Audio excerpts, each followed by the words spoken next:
Molweni bhotani lotshani tumelanga sanibonani abuhleng zitosha nezitoshakazi zikaNonkwenkwezi hlala nam ndihlale nawe ungashenxi ungandishiyi ngomnye umzuzu kuba kaloku andiyonto ngaphandle kwakho.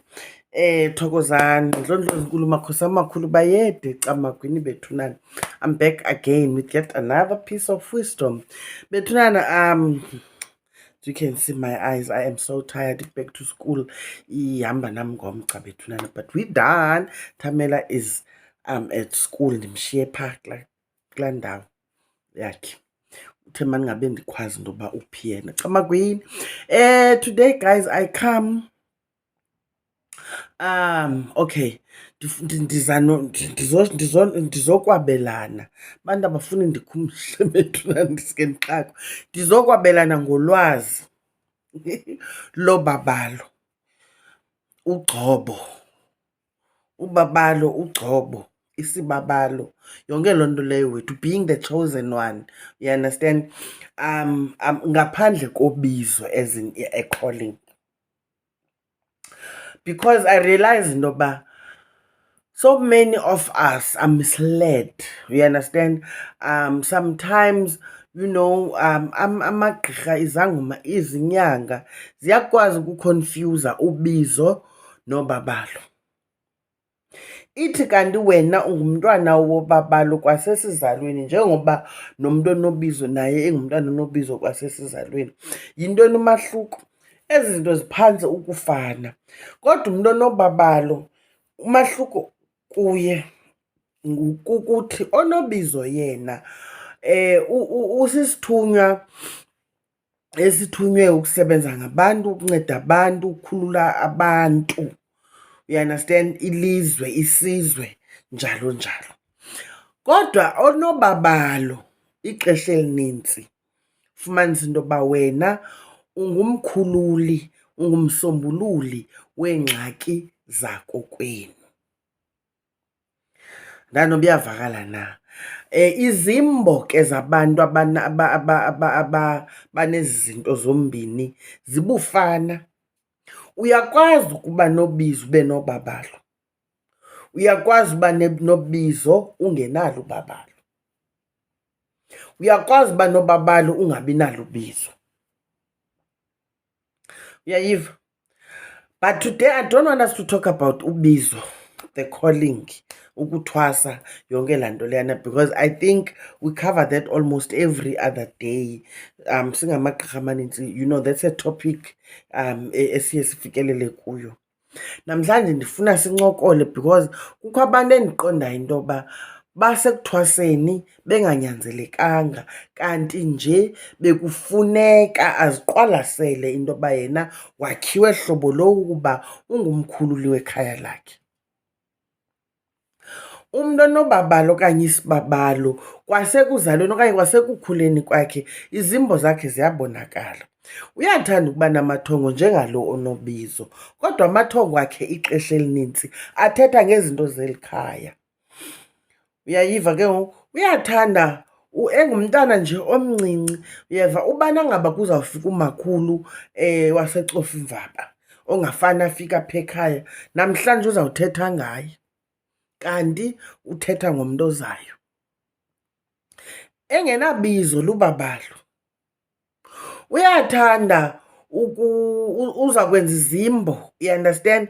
Umntana ethanda udlala ekhaliswa kwebhokhwe, kanti uhlola isiko elifunekayo phakathi kweli khaya lebhokhwe, umzekelo. Uyayiva? Okanye ubona umntwana edlala ngobulongwe, ndithetha ke ngabasezilalini, edlala ngobulongwe, kanti uhlola into yoba kukho isiko esimele uba siphezu kwalo sileli khaya. Uyathanda uba ngokuqala ukubona izilo zeli khaya xa zithe zandwendwela ikhaya. Umzekelo, abakwamajola uyathanda lo mntwana ufikelwa sesasilo sesasizwe. Uyayiva? Okanye ufika umntwana edlala nononkala, akabonisi into ofana koyiki ke futhi. Uyayiva ke le nto ndiyithethayo? Okanye ubone umntana apha eyadini nanko eleqeka kanti uleqa uxam.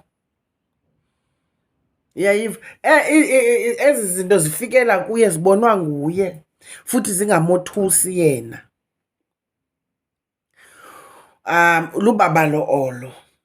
Futhi uyathanda uba nentloko ethambileyo, ufumanisa into yoba akasokolisi nasesikolweni. Ngulaa mntana intloko yakhe ingathi ngamanzi, ukleva, kuthiwa ukleva kakhulu because kufuneka engasokolanga. You understand? Funeka inintsi into kufuneka eyifundile and ungumntu obamba lula izinto, ingqondo yakhe ingathi sisponji. Ubamba lula nezinto zekhaya. Umzekelo, ngumntana wokuqala uzazi iziduko zalapha ekhaya, akwazi ukuzinqula ogqithe oomalume bakhe noobhuti bakhe. Engumntana omncinci. Unomdla nje kwizinto ezingaqhelekanga, abanye abantu abangenamdla wazo beli khaya. Ufike ekwazi uzinqula, ezithutha ngendlela nje enikisa umdla. Uyeva? Ufike emazi utata katamkhulu ngoba wayevile kuncokola yahlala engqondweni. Uyayiva? Ufike umntana ena-5 years kodwa uyazazi into yoba umama kamamakhe nguMarhadebe. Sithetha ngomakhulu ke ngoku. Uyeva? Ezaa nto mani abanye abantwana abangaziqwalaseliyo, lo umntwana yena uyaziqwalasela. Ndakhe ndayosebenza komnye umzi, uyeva, ayakhala ibhokhwe, yayingavumi ukhala ibhokhwe. Ndathi khaninike umtshana, heyi, ihlobo azinqula ngalo laa mntana wayicenga ibhokhwe, wathi ndingumntana ke mna ke ndicela uze ungandidanisi, uze ungandikhalisi. Ndicela isikhalo sakho, eyona nto ndiyicengayo kuwe sisikhalo. 6-year-old. Wathetha ingathi ngumntu omkhulu, wathi ngoba sizawukhululwa sisikhalo sakho ukuze sibone into yoba eli siko liyafuneka apha ekhaya, sizawukhululwa sisikhalo sakho. Yakhala ibhokhwe, umntana ndisathi makayohlamba umkhonto esilawini. Uthe xa esondela kulaa bhokhwe, yakhala ibhokhwe, ndathi ayisowugqithisa mntanam kodwa yona ivumile. Yeva? Umamele ngeli xesha kusenziwa isiko, amasiko apha kokwabo, uyamamela abantu abakhulu uba kuqala le kuze le. Because nangoku ndimthuma esilawini sesendleleni eya khona, uye wabhekabheka ukhangela le bhekile yesilawu. Umntana koNobabalo ngumntana intloko yakhe ethambileyo ngolo hlobo. Ngumntana okhawuleza axole, akaqumbi ixesha elide, angumntu uqumba isidala. Kanangqala ixesha elinintsi, uyaxolela. Nimone kanintsi, ngelinye ixesha ude uqonde into yoba hayi noko ngoku kule game akanawusixolela. Kodwa uya kumfowunela ngengxaki onayo, engumzala wakho, nimonile,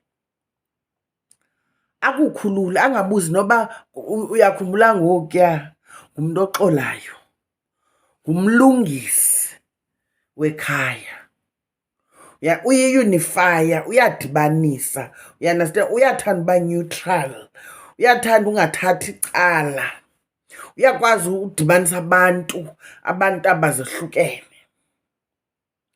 Ngumntu oNobabalo ke lowo. Vele wakhelwe into yokuba eli khaya libe nomgcini, ungugcina ikhaya yena. Uyakwazi uba libhinqa, uyakwazi uba yindoda. Ngumntu onesazela ngekhaya lakhe, ngumntu onenimba ngekhaya lakhe, ngumntu ozibuzayo into yoba mani apha ekhaya into ethile bifudula isenziwa, kutheni ngoku ingesenziwa. Abawele into yoba sibuyele kundalashe, atyhale ngesifuba uba izinto kokwabo mazenzeke ngolwaa hlobo zazisenzeka ngalo. Uba ngutata oba orayithi kuba ngumntu obhinqileyo.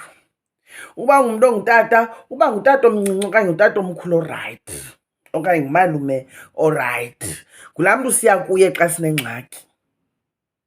Futhi lo mntu akasweli, ngumntu ongadingiyo. Ekupha nje uyakwazi nokunika i-R100 yakhe yokugqibela ngoba ungumntu onethemba. Ehleli nje unethemba loba unale nto imxelelayo into yoba kuzawulunga, nangomso ndizawuba nayo.